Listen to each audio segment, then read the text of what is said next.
আসসালামু আলাইকুম। আজকের রেসিপিতে দেখাচ্ছি কলার মোচার চমৎকার একটি ভর্তা তৈরি করে, যা গরম ভাতে কিন্তু খুবই মজার লাগবে। এজন্য প্রথমে একটি কলার মোচা নিয়েছি।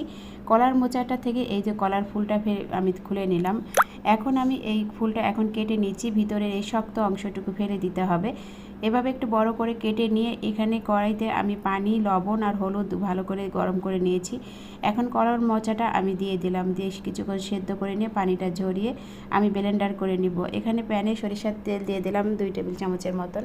এখন আমি এখানে শুকনা মরিচ, পেঁয়াজ কুচি, সেই সাথে কাঁচা মরিচ, জিরা আর রসুন বেটে নিয়েছি, হালকা করে সেটা দিয়ে দিলাম। এখন এই তো স্বাদ মতো লবণ, হলুদের গুঁড়া দিয়ে দিয়েছি।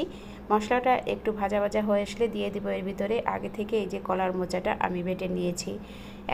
এখন মশলার সাথে ভালো করে এভাবে মিশিয়ে কিছুক্ষণ ভেজে নিতে হবে, যতক্ষণ এই মোচার পানিটা না শুকিয়ে আসে। যখন ভালো করে একটু ভাজা ভাজা শুকনো শুকনো হয়ে আসবে তখনই নামিয়ে নিতে হবে। আর এভাবে বানিয়েই আপনারা গরম গরম ভাতের সাথে খেতে পারেন এই দারুণ মজার এই কলার মোচা ভর্তা।